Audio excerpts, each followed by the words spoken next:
नमस्कार, आपके साथ मैं हूं गौरव अग्रवाल। आप देख रहे हैं देश का number 1 prime time show super prime time. शुरुआत इस वक्त की बड़ी खबर के साथ करते हैं। इजरायल के आईडीएफ चीफ हर्जी हलेवी का इस्तीफा। बड़ी खबर है, रक्षा मंत्री इजरायल काट्ज को सौंपा है उन्होंने इस्तीफा। 6 मार्च तक पद पर बने रहेंगे हलेवी। तो बड़ी खबर है, इजरायल से आ रही है। इजरायल के आईडीएफ चीफ ने इस्तीफा दे दिया है। कारण क्या है ये आगे पता चलेगा। लेकिन ट्रंप के शपथ ग्रहण के 24 घंटे में अब बीतने में कुछ ही देर बाकी है, लेकिन 24 घंटे में युद्ध रुकवाने का वादा वो शायद ही पूरा कर सके। अमेरिका में ट्रंप काल की शुरुआत हो चुकी है, लेकिन रूस यूक्रेन युद्ध की रफ्तार में किसी तरह का बदलाव नजर नहीं आया है। यूक्रेन ने रूस पर शपथ ग्रहण के दौरान भी ताबड़तोड़ हमला किया और जाहिर है कि रूस अब इसका बदला लेने के लिए और बड़े हमले करेगा। यानी अगले 24 घंटे में यह संग्राम और तेज होने वाला है। यूक्रेन ने एक बार फिर रूसी तेल डिपो को निशाना बनाया है और 2 एयरक्राफ्ट प्लांट को टारगेट किया है।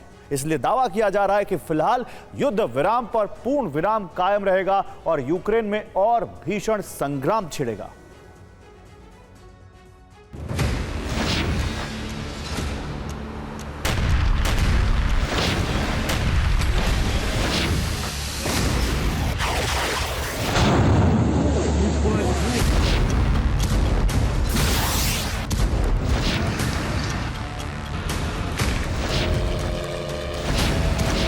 रूस की जमीन पर फिर धमाके, फिर वैसी ही आग।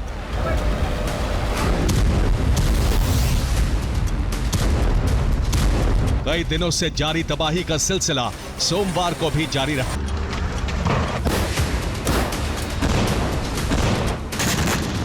कोई मलाल नहीं कि अब बाइडेन नहीं है, कोई फिक्र नहीं कि अब यूएस हथियार देगा या नहीं।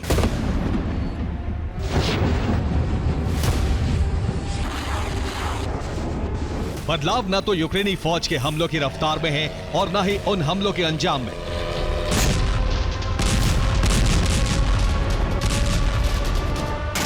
अमेरिका में जिस वक्त शपथ ग्रहण चल रहा था, रूस में उस वक्त बारूद बरस रहा था। युद्ध खत्म करने का वादा करने वाले ट्रंप सत्ता संभाल रहे थे, तो वहीं यूक्रेन पूरे जोश के साथ हमले कर रहा था।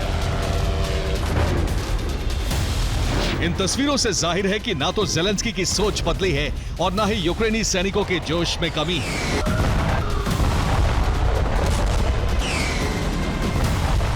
यकीनन यूक्रेन के इस तेवर के पीछे कोई तो है। यूक्रेन के हौसले की वजह जानने से पहले ट्रंप के वेलकम में हुई यूक्रेन की बारूदी आतिशबाजी देख लीजिए।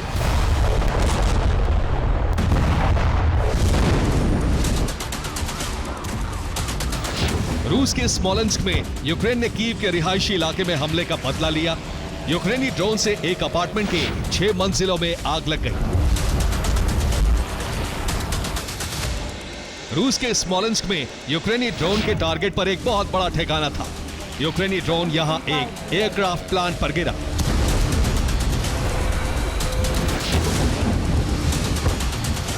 प्लांट में रूस की मिसाइल का प्रोडक्शन होता था। स्मोलेंस्क प्लांट में KH-59 मिसाइल बनाई जा रही थी। प्लांट में फाइटर एयरक्राफ्ट की मरम्मत होती थी।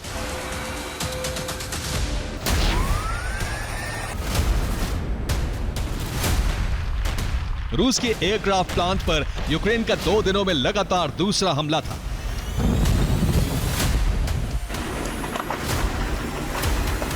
रविवार को यूक्रेनी ड्रोन ने कजान एयरक्राफ्ट प्लांट को निशाना बनाया था। यहां से धमाके की तस्वीरें भी आई थी।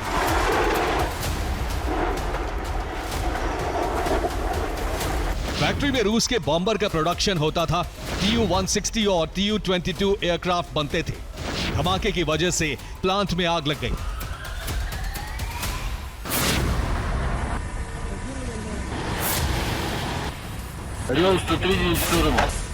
रूस के वोरोनिश के लेस्की में पहले से जल रहे ऑयल डिपो को फिर निशाना बनाया गया। नए हमले की वजह से डिपो में आग और भड़क उठी है। लेस्की की तस्वीरें एंगल्स की याद दिला रही है, जहां ड्रोन से 2 बार हमले किए गए और रूस के एयरक्राफ्ट में भरे जाने वाले तेल के स्टॉक को भस्म कर दिया गया।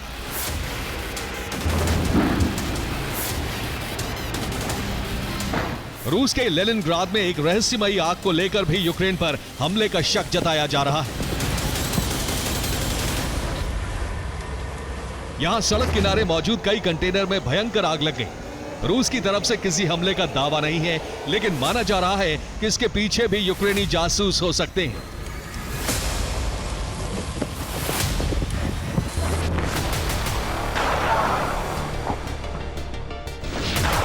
लेनिनग्राद की तरह ही सेंट पीटर्सबर्ग में एक चलती ट्रेन में अचानक आग लग गई। ट्रेन में हमले की तस्वीरें यूक्रेनी खुफिया एजेंसी ने जारी की हैं।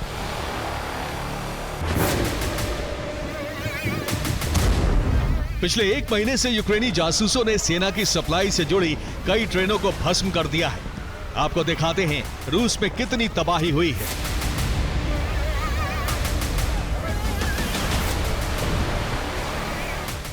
तो यूक्रेनी जासूसों का हथियार सप्लाई वाली ट्रेनों पर हमला जारी है। 18 जनवरी को सेंट पीटर्सबर्ग में एक स्टेशन में खड़ी ट्रेन में आग लग गई। आग से मालगाड़ी के सारे कोच नष्ट हो गए। मालगाड़ी का इंजन भी भस्म हो गया। ट्रेन में रूसी सेना के हथियार थे, वो भी जल गए। 28 दिसंबर को भी मॉस्को के पास रेलवे स्टेशन पर अचानक ब्लास्ट हुआ। मालगाड़ी के डिब्बों में आग लग गई। ट्रेन में सैन्य सप्लाई का सामान रखा था। हालांकि हमेशा की तरह रूस ने किसी तरह के हमले से इनकार कर दिया है। हमले का सिलसिला लगातार जारी है। जुलाई में भी मॉस्को में मालगाड़ी हादसे का शिकार हुई थी। लेनिनग्राद में भी ट्रैक से ट्रेन उतर गई थी। दोनों ट्रेन से सेना को रसद की सप्लाई की जा रही थी। हथियार और तेल से लदी ट्रेन को भी निशाना बनाया गया। इससे पहले 13 दिसंबर को क्रास्नोदर में ही 3 रेल इंजन में अचानक आग लग गई थी। तीनों ट्रेन सेना की सप्लाई के काम में लगी थी। यह हमला क्रीमिया बॉर्डर के पास किया गया। हमलों का रहस्य रूसी एजेंसियां अब तक सुलझा नहीं सकी हैं। ज़ैपोरिज़िया में क्रीमिया से तेल लाने वाली रूसी ट्रेन पर भी हमला हुआ। पहले धमाके से रेलवे ट्रैक को उड़ाया गया और फिर रूसी ट्रेन पर हाइमार्स से हमला किया गया। इस हमले में इंजन और 40 तेल टैंकर भस्म हो गए। हमले के बाद क्रीमिया से रूसी सैनिकों को तेल सप्लाई बंद हो गई है।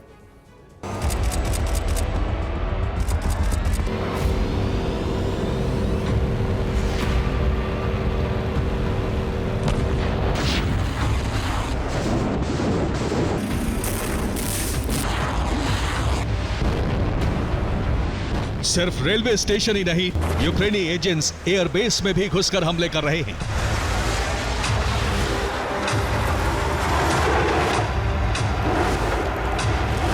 चौदह दिसंबर को क्रास्नोदर क्राई में एक सुखोई 30 फाइटर जेट को जला दिया गया था।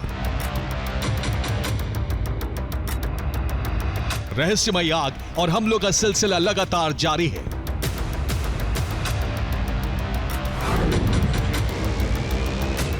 रूस के स्तावरोपोल में एक फैक्ट्री में अचानक भीषण आग लगी। यह जूते बनाने का कारखाना था।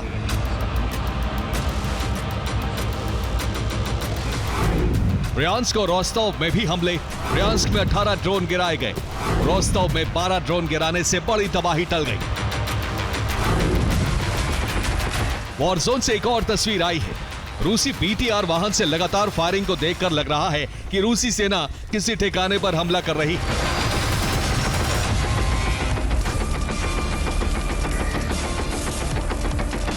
लेकिन सच यह है कि इस वाहन पर यूक्रेनी ड्रोन से हमला हुआ।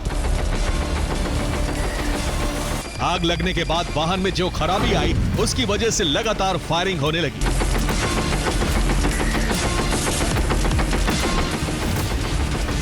यूक्रेन के इस जोश के पीछे नेटो और ट्रंप के बीच बढ़ती दूरियों को माना जा रहा है।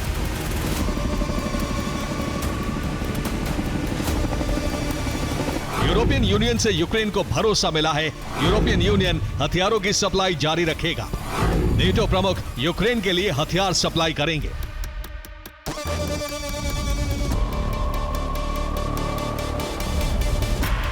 ट्रंप युद्ध और नेटो दोनों को लेकर अपने इरादे जाहिर कर चुके हैं। यही वजह है कि माना जा रहा है कि अब रूस यूक्रेन युद्ध की कमान खुद नेटो प्रमुख संभालेंगे।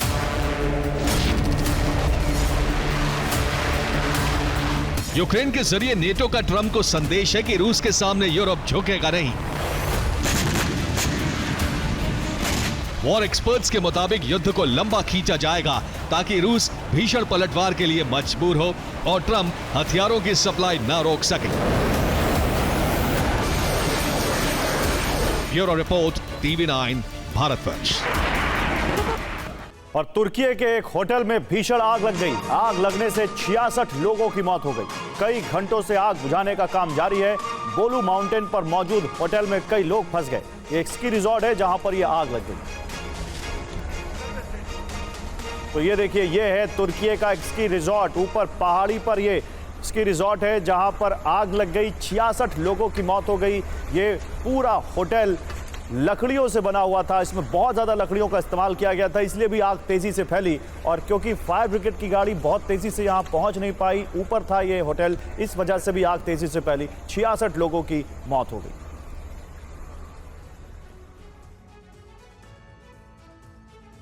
आगे बढ़ते हैं। व्हाइट हाउस में ट्रंप का पहला दिन और इसी दिन यूरोप के देशों की चिंता साफ नजर आने लगी। यूरोपियन यूनियन की चिंता है कि अमेरिका की विदेश नीति बदल चुकी है और वर्तमान सरकार की प्राथमिकता यूरोप या यूक्रेन की सुरक्षा नहीं है। यही वजह है कि यूरोप के कई बड़े नेता ट्रंप के शपथ समारोह में नहीं पहुंचे। यूरोप ने बिना अमेरिकी मदद के यूक्रेन युद्ध जारी रखने की रणनीति तैयार की है। इसके साथ ही अपनी सुरक्षा के लिए आत्मनिर्भर बनने का प्लान भी तैयार कर लिया है। सवाल यह है कि क्या ट्रंप शासनकाल में नेटो का अंत होने जा रहा है और क्या यूरोप रूस की जंग छिड़ने वाली है? The Honorable Donald John Trump. I, Donald John Trump, do solemnly swear. I, Donald John Trump, do solemnly swear.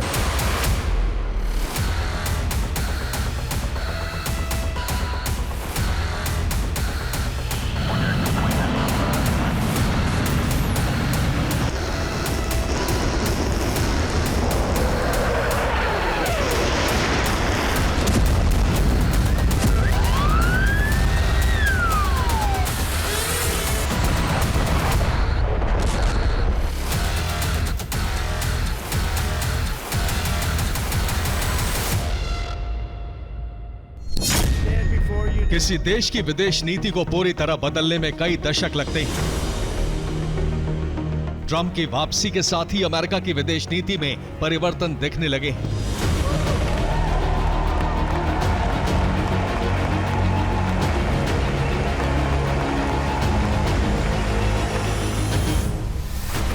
Thank you very much, everybody. भले ही धरातल पर उतरते इसे कई साल लगे, या हो सकता है कि भविष्य में ट्रंप पुरानी विदेश नीति को ही अपना ले। Speaker Johnson. लेकिन परिवर्तनों का असर दुनिया के सबसे शक्तिशाली राष्ट्रपति के शपथ समारोह में ही नजर आने लगा, क्योंकि यूरोप के बड़े नेताओं को न्योता ही नहीं दिया गया। Our country will flourish and be respected again all over the world. United kingdom के प्रधानमंत्री कीर स्टारमर को ट्रंप की शपथ का न्योता नहीं मिला। जर्मनी के चांसलर ओलाफ शोल्स को भी शपथ में नहीं बुलाया गया। फ्रांस के राष्ट्रपति इमैनुअल मैक्रों को भी चिट्ठी नहीं मिली। ईयू प्रमुख उर्सुला वॉन डेर लेयन भी मेहमानों की लिस्ट में नहीं थी। पोलैंड के राष्ट्रपति आंद्रेस डूडा भी नहीं नजर आए। नेटो प्रमुख मार्क रूटे को नहीं बुलाया गया। यूरोप के साथ अलगाव का कारण है ट्रंप की विदेश नीति, जो यूक्रेन और यूरोप की सुरक्षा के लिए उतनी प्रतिबद्धता नहीं दिखाती जितनी अमेरिका दिखाता रहा है।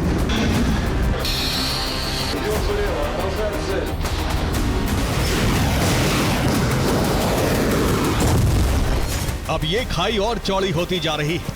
ट्रंप की शपथ के दौरान ही फ्रांस के राष्ट्रपति का बयान इसकी तस्दीक करता है। C'est un réveil stratégique européen. Et ces dernières années, je crois, ont suffi à démontrer à ceux qui pensaient que ces scénarios avaient quelque chose d'illusoire, de politique fiction, qu'ils adviennent plus rapidement qu'on ne le pense, plus rapidement qu'ils ne croient.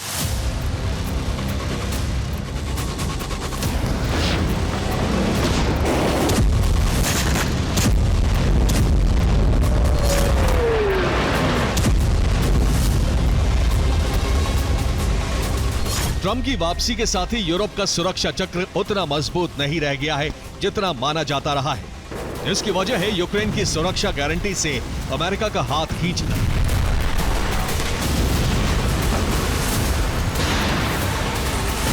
Trump ने संकेत दे दिए हैं कि वो दूसरों की नहीं बल्कि मेक अमेरिका ग्रेट अगेन की जंग लड़ने आए हैं। ऐसी स्थिति में यूरोप के अस्तित्व पर खतरा गहराने की आशंकाएं तेज हो गई हैं। ट्रंप लंबे समय से नेटो की भूमिका पर सवाल उठाते रहे हैं, जो द्वितीय विश्व युद्ध के बाद से यूरोप में सुरक्षा गारंटी का कार्ड बन चुका है।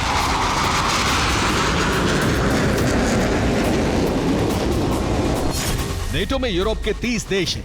ट्रंप ने चुनाव प्रचार के दौरान ही कहा था कि यदि बाकी नेटो सदस्य अपना रक्षा बजट नहीं बढ़ाते तो अमेरिका अपने खर्च पर उन्हें सुरक्षा क्यों देगा।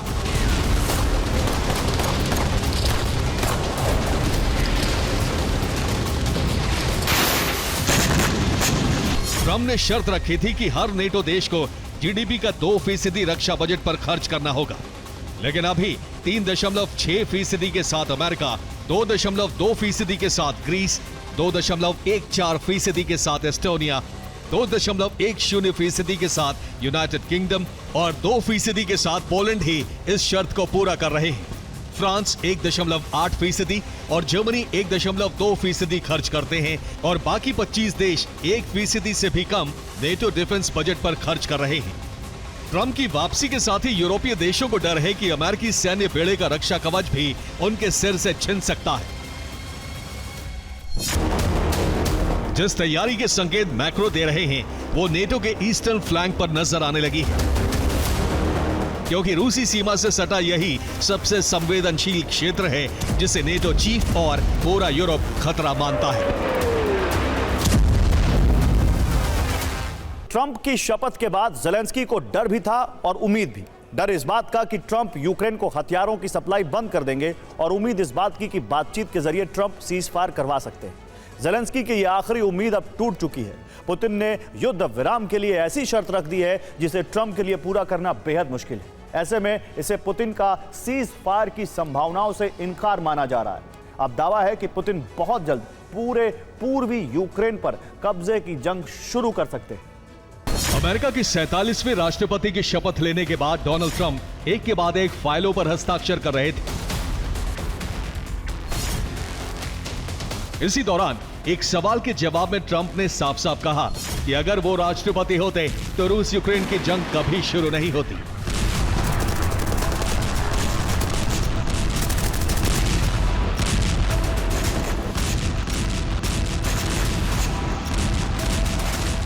शपथ लेने के कुछ घंटों बाद ट्रंप को यकीन था कि वो रूस यूक्रेन जंग को खत्म कर देंगे, लेकिन अब उनका ये यकीन डगमगाता नजर आ रहा है। माना जा रहा है कि रूस यूक्रेन की जंग फिलहाल रुकने वाली नहीं है।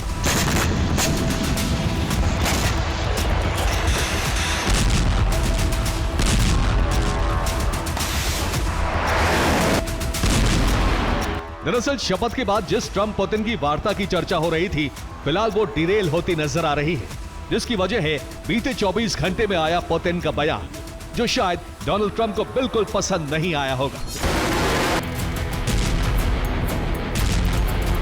दरअसल ट्रंप की शपथ से कुछ देर पहले ही पुतिन ने रूसी सुरक्षा परिषद की बैठक बुलाई थी। इसी दौरान उन्होंने ये बात कही। इस बयान से 4 बड़ी बातें निकलकर सामने आती हैं। नंबर 1, पुतिन चाहते हैं कि डील में रूस का हित सर्वोपरि हो। नंबर 2, डील का उद्देश्य अस्थायी सीजफायर नहीं होना चाहिए। नंबर 3, पुतिन दुश्मन को फिर से शक्ति इकट्ठा करने का मौका नहीं देंगे।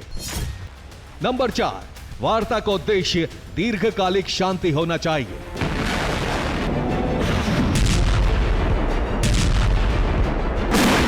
पुतिन का मानना है कि बातचीत की पेशकश सिर्फ यूक्रेन को फिर से तैयार करने की मोहलत देना है।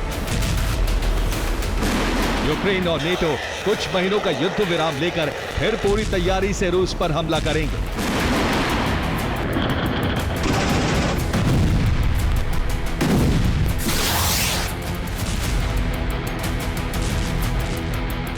पुतिन ने साफ कर दिया है कि वार्ता के लिए जो मसौदा तैयार होगा उसमें पुतिन की बातों का ध्यान रखा जाना जरूरी है। बिना पुख्ता प्रस्ताव के रूस यूक्रेन की जंग में सीज फायर का सवाल ही नहीं उठता। हालांकि पुतिन के इस मैसेज पर डोनाल्ड ट्रंप ने भी साफ साफ कहा है कि पुतिन का यह रुख रूस को बर्बाद कर देगा। बीते 24 घंटे में जिस तरह के बयान ट्रंप और पुतिन की तरफ से सामने आए हैं, उससे ज़ेलेंस्की की आखिरी उम्मीद टूटती नजर आ रही है।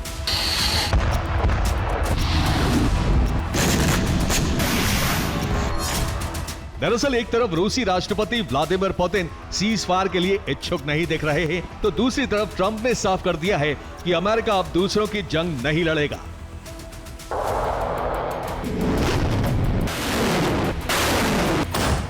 यानी एक तरफ हथियारों की मदद बंद होने वाली है, वहीं सीज फायर की उम्मीद भी खत्म हो रही है। ऐसे में ज़ेलेंस्की को डर है कि पुतिन सेना यूक्रेन की भूमि पर कब्जे की जंग और तेज करेगी, जिसका ट्रेलर 6 नवंबर को ट्रंप की जीत के बाद ही देखने लगा था।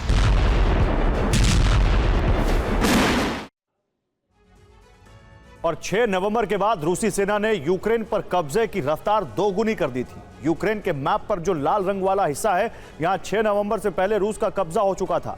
इस नीले वाले हिस्से पर रूस ने 6 नवंबर के बाद कब्जा किया है, जिसमें ज़पोरिजिया और डोनेट्स्क के कई इलाके शामिल हैं। जनवरी से अक्टूबर 2024 के बीच रूसी सेना ने यूक्रेन के 2821 वर्ग किलोमीटर हिस्से पर कब्जा किया था, यानी रूसी फौज 10 वर्ग किलोमीटर प्रतिदिन के हिसाब से आगे बढ़ रही थी। नवंबर में ट्रंप की जीत के बाद रूस ने 725 वर्ग किलोमीटर इलाके पर कब्जा किया, यानी रूसी फौज ने नवंबर में 24 वर्ग किलोमीटर प्रतिदिन के हिसाब से कब्जा किया। दिसंबर में रूसी सेना के हमले जारी रहे। रूस ने दिसंबर में 593 वर्ग किलोमीटर के हिस्से में कब्जा कर लिया, यानी 19 वर्ग किलोमीटर प्रतिदिन। अब अगर 1 जनवरी से 15 जनवरी तक की बात करें तो रूस ने इन 15 दिनों में 445 वर्ग किलोमीटर के हिस्से पर कब्जा कर लिया है, यानी रूसी सेना जनवरी में 29 वर्ग किलोमीटर प्रतिदिन के हिसाब से आगे बढ़ रही है, जो जंग शुरू होने के बाद सबसे ज्यादा है।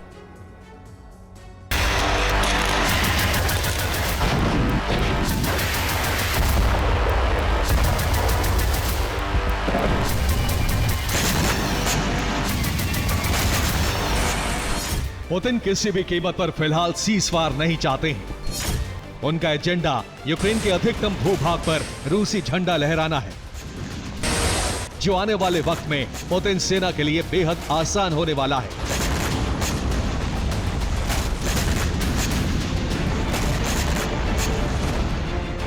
दरअसल एक तरफ ज़ेलेंस्की सेना को हथियारों की मदद बंद होने वाली है, वहीं दूसरी तरफ पुतिन को अपने मित्र देशों से बड़ी संख्या में हथियार मिलने वाले हैं।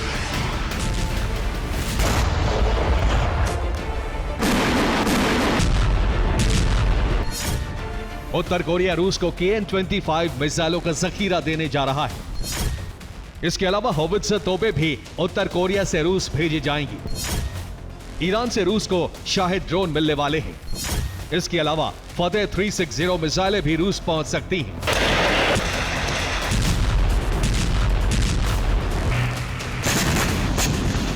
हथियारों का नया जखीरा रूस पहुंचते ही पुतिन यूक्रेन दहन का नया सिलसिला शुरू कर देंगे। एक तरफ पुतिन यूक्रेन दहन की तैयारी में है, तो वहीं हर फ्रंट पर घिरते जा रहे ज़ेलेंस्की बौखलाए हुए हैं। यूक्रेन के 3 पूर्व जनरलों को SBU ने हिरासत में ले लिया है। इनमें brigadier general Yuri Helushkin, lieutenant general Arthur Horbenko और कर्नल इलिया लापिन का नाम शामिल है। मई 2024 में रूसी सेना खार्किव में दाखिल हो गई थी। तब खार्किव की कमान इन तीनों जनरल्स के पास थी। यूक्रेन में इनकी रणनीति पर सवाल उठ रहे हैं। दावा है कि ये जनरल वक्त से पहले फ्रंट लाइन छोड़कर भाग गए थे, जिससे वहां मौजूद यूक्रेनी सैनिक नियंत्रण खो बैठे। खार्किव ओब्लास्ट के एक हिस्से पर रूस ने कब्जा कर लिया। माना जा रहा है कि हार करीब देखते हुए यूक्रेनी सेना में दोषियों को ढूंढा जा रहा है, ताकि हार का ठीकरा दूसरों के सिर मढ़ा जा सके। इसे लेकर ज़ेलेंस्की का बयान भी सामने आया है। उन्होंने कहा, मैं आज की कार्रवाई के लिए SBU को धन्यवाद देता हूं। यह संदेश जाना जरूरी है कि दोषियों को बख्शा नहीं जाएगा। वरिष्ठ सैन्य कमांडर जांच से ऊपर नहीं है।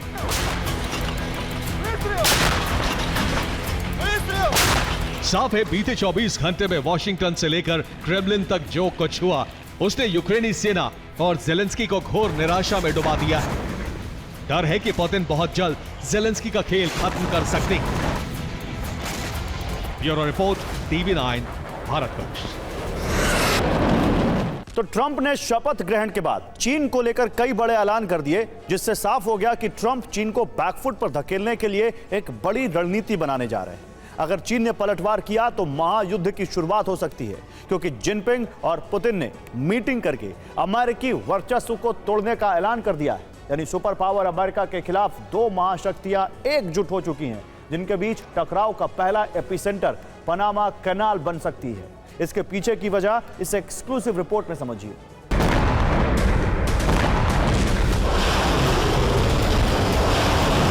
ट्रंप ने इलेक्शन कैंपेन में ऐलान किया था कि उनके सत्ता में आते ही अमेरिका बदल जाएगा, दुनिया बदल जाएगी।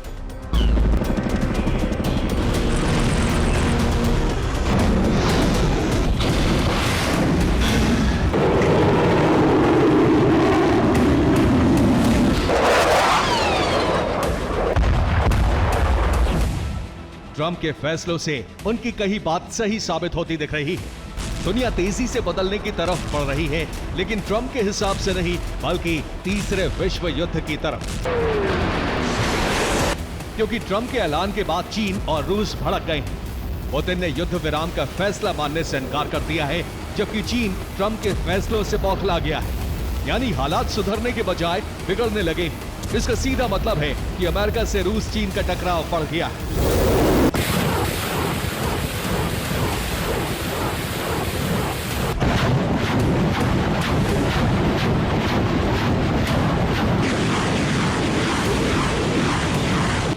जबकि जिनपिंग और पुतिन ने डोनाल्ड ट्रंप को राष्ट्रपति बनने पर बधाई भी दी थी, लेकिन यह सिर्फ औपचारिकता थी, जबकि पर्दे के पीछे तो दुश्मनी का दूसरा चैप्टर शुरू हो चुका है।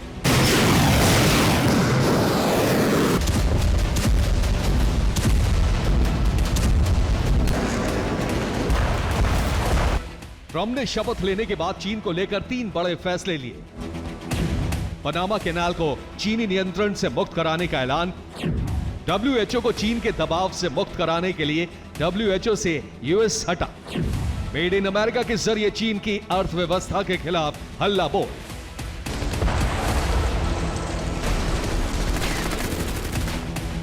ट्रंप कह भी चुके हैं कि उनके लिए अमेरिका सर्वप्रथम है और उनका हर फैसला अमेरिका को फिर से महान बनाने के लिए है। अब इस रास्ते के बीच में जो भी आएगा उसे अमेरिका तबाह कर देगा, फिर वो चाहे रूस हो या चीन।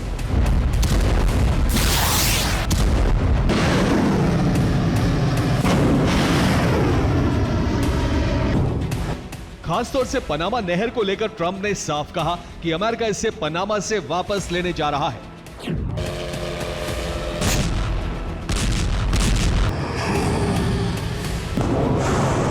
पनामा कैनाल को वापस लेने का ऐलान ट्रंप अपने कैंपेन में करते रहे हैं, क्योंकि व्यापारिक और कूटनीतिक रूप से पनामा अमेरिका के लिए काफी अहम है। लेकिन अब चीन का दबदबा है। पनामा के सारे बड़े प्रोजेक्ट चीनी कंपनियां कर रही हैं। पनामा कैनाल के 5 बड़े जोन पर चीनी कंपनियों का कंट्रोल है। चीन ने पनामा कैनाल पर सबसे बड़े पुल का निर्माण किया है, साथ ही कोस्ट क्रूज कंट्रोल भी चीन के पास है। अमेरिका का कहना है कि पनामा से गुजरने वाले उसके जहाजों से कई गुना शुल्क वसूला जाता है। अमेरिका के 75% कार्गो शिप पनामा से आते जाते हैं। अमेरिका अपना 14% कारोबार पनामा रूट से ही करता है, यानी करीब 270 अरब डॉलर का कारोबार।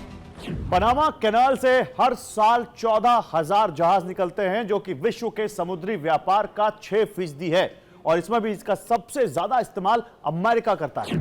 1914 में अमेरिका ने पनामा का निर्माण पूरा किया था। तब से पनामा पर अमेरिका का कंट्रोल रहा, लेकिन 1999 में अमेरिका ने कैनाल को पनामा को सौंप दिया था। 1999 के बाद से पनामा से चीन की नजदीकियां बढ़ने लगी।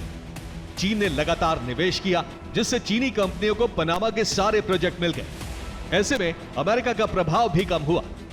अब अमेरिका को खतरा है, हालात बिगड़े तो चीन इस रूट को अमेरिका के लिए बंद कर सकता है। इसलिए ट्रंप पनामा का नियंत्रण वापस लेने का ऐलान कर चुके हैं, जिस पर सेंट्रल अमेरिकी देश पनामा ने आपत्ति जताई है। पनामा के राष्ट्रपति जोस राउल ने कहा है, कैनाल पर चीन का कोई दखल नहीं है, अमेरिका के सारे दावे तथ्यहीन हैं। कैनाल पर अमेरिका का नियंत्रण किसी भी सूरत में मंजूर नहीं किया जाएगा। नहर पनामा के नियंत्रण में है और पनामा के नियंत्रण में ही रहेगी, यानी कैनाल को लेकर टकराव बढ़ेगा। पनामा के बयान से यह साफ हो गया है, यानी चीन का दबदबा पनामा से हटाने के लिए अमेरिका को काफी मशक्कत करनी पड़ सकती है। हो सकता है हालात युद्ध में बदल जाए।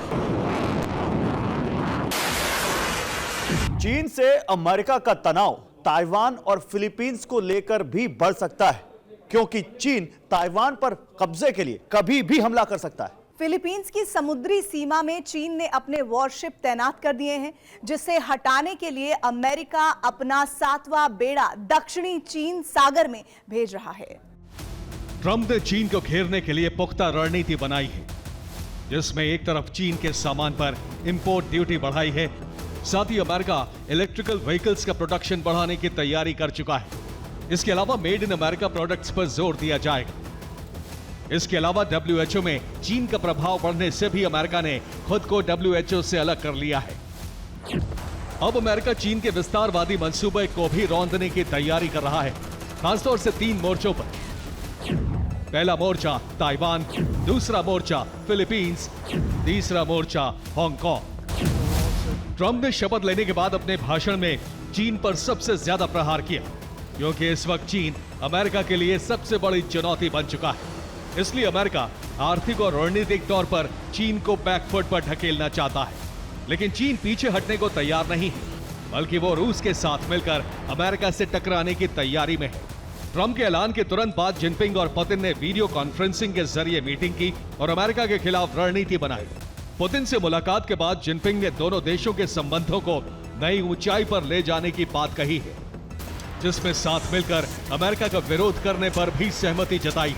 पुतिन ने साफ कहा कि अमेरिकी वर्चस्व वाली मानसिकता के खिलाफ साथ मिलकर लड़ेंगे। चीन और रूस के तेवर आक्रामक हैं। ये सीधे तौर पर अमेरिका के लिए संकेत है कि अगर उसने चीन और रूस से जुड़े मामलों में दखल दिया तो वो पीछे नहीं हटेंगे, पूरी ताकत से पलटवार करेंगे। इसका इशारा रूस ने यूक्रेन में ताबड़तोड़ बमबारी करके दे दिया, जबकि चीन ने साउथ चाइना सी में ताइवान और फिलीपींस की समुद्री सीमा में घुसपैठ करके अमेरिका को सीधा चैलेंज किया है। अब बारी ट्रंप की है, क्योंकि रूस और चीन को पीछे ढकेलने का ऐलान उन्होंने अमेरिका के लोगों के सामने किया है। यानी ट्रंप अब वर्चस्व कायम करने के लिए किसी भी हद तक जा सकते हैं, और इसका ट्रेलर इस साल होने जा रहे क्वाड समिट में दिख सकता है। Bureau report, TV9 Bharat. इधर कुर्स्क की जंग में पुतिन को बड़ा झटका लगा है। दरअसल अब तक पुतिन कुर्स्क में किम सैनिकों की मौजूदगी से इनकार करते आ रहे थे, लेकिन अब ज़ेलेंस्की ने एक वीडियो जारी कर पुतिन के झूठ का पर्दाफाश कर दिया।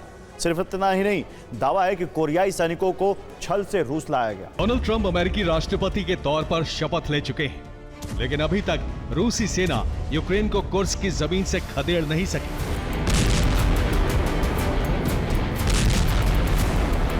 ऐसे में अब कुर्स्क की जंग और ज्यादा भीषण हो चुकी है। रूसी सेना और कोरियाई सैनिक ज्वाइंट ऑपरेशन चलाकर यूक्रेनी सैनिकों पर बड़े हमले कर रहे हैं।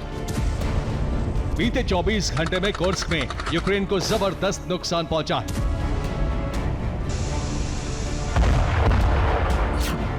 कुर्स्क में यूक्रेन के 460 सैनिकों की मौत हो चुकी है।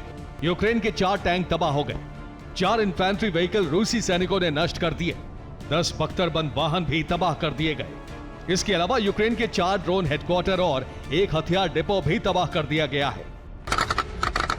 कुर्स्क की जंग में भले ही यूक्रेन को रूस ने नुकसान पहुंचाया है, लेकिन यूक्रेन की कैद में मौजूद कोरियाई सैनिकों को लेकर जो खुलासे ज़ेलेंस्की कर रहे हैं, उसने क्रेमलिन में खलबली मचा दी है।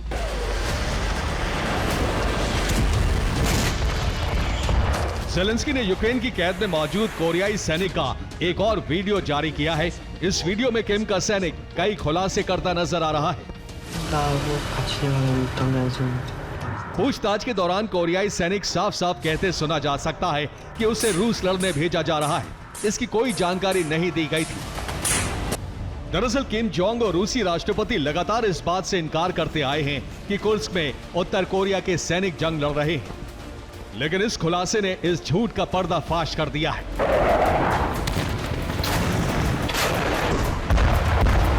इससे पहले 12 जनवरी को भी एक वीडियो सामने आया था, जिसमें कोरियाई सैनिक ने बताया था कि उसे ट्रेनिंग के नाम पर रूस भेजा गया था। Знали, що ви воюєте проти України? 실전처럼 해본다고 했어요. Йому казали, що просто тренування. इधर कुर्स्क में लड़ रहे किम के सैनिकों को लेकर दक्षिण कोरिया ने बड़ा दावा किया है। दक्षिण कोरिया की रिपोर्ट के मुताबिक अक्टूबर 2024 में करीब 10,000 किम के सैनिक रूस में जंग लड़ने गए थे, जिसमें से 3 से 4 हजार सैनिकों की मौत हो चुकी है। दरअसल जेलेंस्की जानते हैं कि ट्रंप शासन में अमेरिका से मदद मुश्किल है। ऐसे में वो पुतिन को मिल रही कोरियाई मदद का खुलासा कर नेटो देशों से हथियारों की सप्लाई तेज करने की अपील कर रहे हैं। Bureau report, TV9 Bharatvarsh. और डोनाल्ड ट्रंप का शपथ ग्रहण समारोह ऐतिहासिक था, लेकिन समारोह खत्म होने के बाद एलॉन मस्क की खूब चर्चा हो रही है। सोशल मीडिया पर मस्क को लेकर दो खेमे बन गए हैं। एक मस्क के एक्शन को लेकर सवाल उठा रहा है तो दूसरा पक्ष बचाव में है। हालांकि मस्क ने इसे विरोधियों का नया हथकंडा करार दिया है। मस्क ने ऐसा क्या किया और क्यों कुछ लोग विरोध कर रहे हैं, आप इस रिपोर्ट में देखिए। मस्क का ये वीडियो सोशल मीडिया पर वायरल हो रहा है। डोनाल्ड ट्रंप के करीबी एलॉन मस्क ने एक खास अंदाज में लोगों की तरफ इशारा किया था।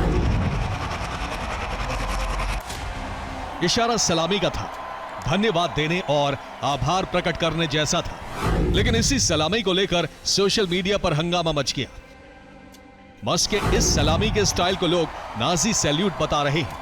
ऐसा इसलिए क्योंकि मस्क ने दाहिने हाथ को पहले सीने पर लगाया और फिर ऊपर की तरफ उठा दिया। हालांकि इस एक्शन के ठीक बाद मस्क ने कहा, My heart goes out to you.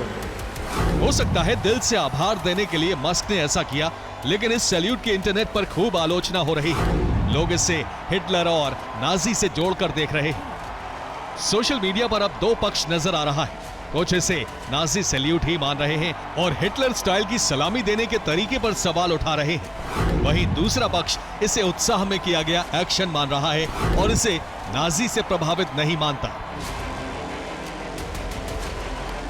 Bureau report, TV9 Bharat. तो अमेरिका में एक राष्ट्रपति का आना और दूसरे राष्ट्रपति का जाना उनके समर्थकों और परिवार के लिए मौका बन गया। बाइडेन ने कार्यकाल खत्म होने के अंतिम क्षणों में अपने परिवार के सदस्यों को माफी दे दी और ट्रंप ने सत्ता संभालते ही अपने समर्थकों के ऊपर चल रहे मुकदमे खत्म कर दिए।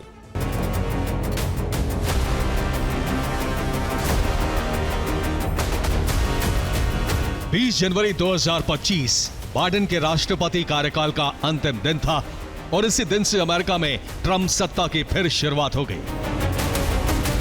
लेकिन सत्ता छोड़ने से पहले बाइडेन ने राष्ट्रपति की शक्तियों का प्रयोग किया और इसका फायदा उनके परिवार को मिला। राष्ट्रपति बाइडेन ने अपने परिवार में भाई जेम्स बी बाइडेन, उनकी पत्नी सारा जोन्स बाइडेन, अपनी बहन वैलेरी बाइडेन ओवेंस, अपनी बहन के पति जॉन टी ओवेंस और अपने भाई फ्रांसिस डब्ल्यू बाइडेन को क्षमादान दे दिया।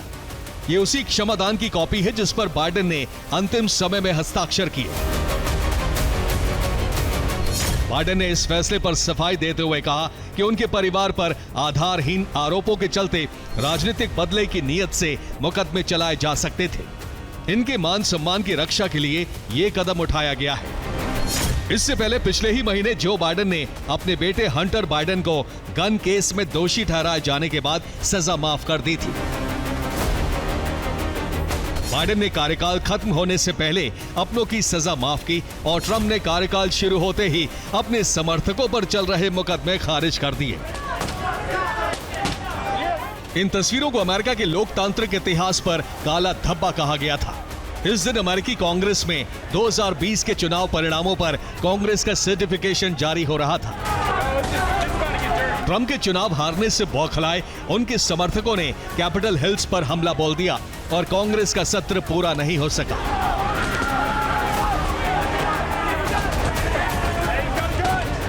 ट्रंप के इन समर्थकों पर राजद्रोह के मुकदमे किए गए। इस मामले में वॉशिंगटन डीसी पुलिस और फेडरल ब्यूरो ने 450 से ज्यादा मुकदमे दायर किए थे।